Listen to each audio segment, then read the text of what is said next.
낭빙어 낭빙 또 중땡아 이래 저는 고든 자 어좀 롭지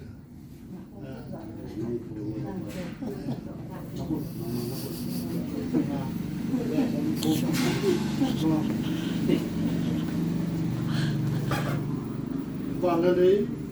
bỏ là khen biểu à biển sắc anh này rồi ta khen biểuเอาแค่นี้นะมีหงบ่น่ะสุงะกะโนและกระเป๋าถุงตอนนี่นะ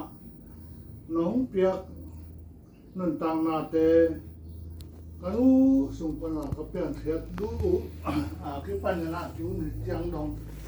หนังมันของแกนบิดนะให้มันนี่นะตกปลาลงดำมินกงกะตุย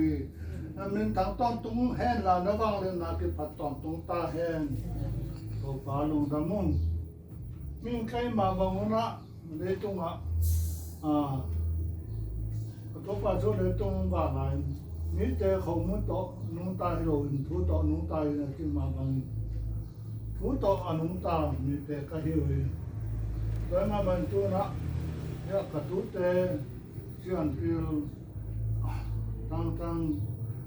ม่วงมามังไอ้ยงนะที่ทำตัดนะตัวนี้จังตรงมันแก่มาโน้ตป้าจงน้ำมันนุ่งเก็บสักปีเล่ปุตเตนี่เจจงน้ำมันนุ่งเก็บสักที่ทำตัดตัวหุ่นจังน้ำมันผมรู้ทำไมมันตัวจงตัวป้าลงดำมันก็หิวตัวป้าเนี่ยจงอะไรสินาเตะว่าจงนาเตะไงตัวตัวที่ตายตัวแต่ตั้งที่เตะน้องตะกี้นะอาวัตที่นั่นอยู่นะน้องไม่นั่นทุกปางเปียกสักนิดมาส่วนมาตรงโต๊ะปานั่นทุกปางเปียกสักนิดละเดี๋ยวสินาเบกิโลวินะ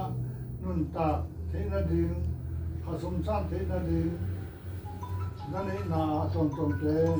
อามุเทนดีตรงโต๊ะปานั่นทุกปางเปียกสักนิดตัวบ้านโต๊ะปาโอ้เจนเป็นย่องโอเคมันตุ้งก็เลยนี่มาแล้วไปนะตัวจงตัวปลาตัวจังมันจะทำให้มันบุญกันก็วิ่งตัวปลาเรื่องจะเป็นน้ำมาลงเอาไปน้ำมันจะว่าก็มาเจอคนไหนเดี๋ยวก่อนมุเทนดินเขาเป็นน้ำเกี่ยวกับน้ำเตะเอามาน้ำเทนดินเลยว่าก็มาน้องตะขาวันนี้เทนดินตรงนี้ทางเสียจะกินทางตรงตัวปลาตัวกุมเจนะอันเอามันก็ตามชอบมองเอาไว้ลงดำมากมายุ่ง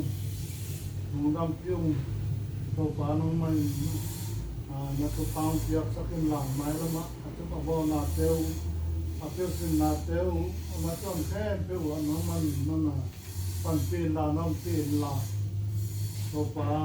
อามาวินตัดหัวหนังหมังลงดำชักเลยหนังหมังปลาต่อยเด่นถ้าปลาเฮ้ยเกลือชนในเดือนจงเลยนักฟังเปียชักขึ้นนู้นแหละปลาเตะลงดำชักขึ้นหนังหมังลงดำชักตาเตะนี่เองล่ะอาจจะบอกว่านาเตะว่าจงดาวไปนาเตะมันเปียสักขึ้นละมามังจงตัวปลาตัวมาบันนี้ทันนิเตนะอามาจงตัวนาเตะนาฟังไหลจะทำนาเตะเปียสักขึ้นอาเปียสินนาเตะจงตัวปลาว่าจงนาเตะเปียสักขึ้น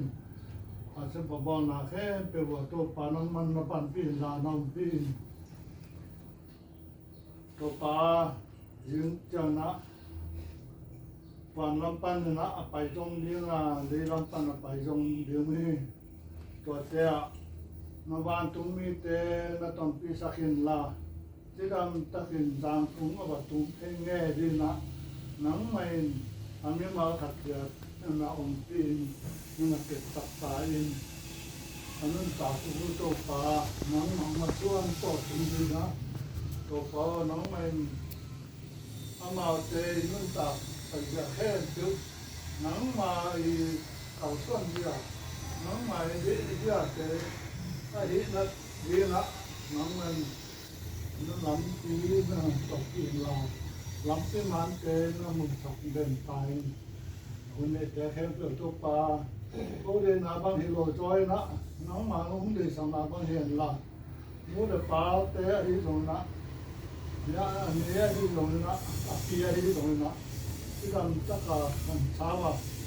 มาเดินในทางที่จะคือมุขเทวีนะน้องมันจะชกพาน้องเกิดสักทีมันเลยว่าแค่เป็นคนป่าตกปลาเลยสู้ก็เดินสู้เอาวิ่งลงน้ำก็วิ่งที่ถูกถึงลงทุ่งปลาเสียโน่ อาเมน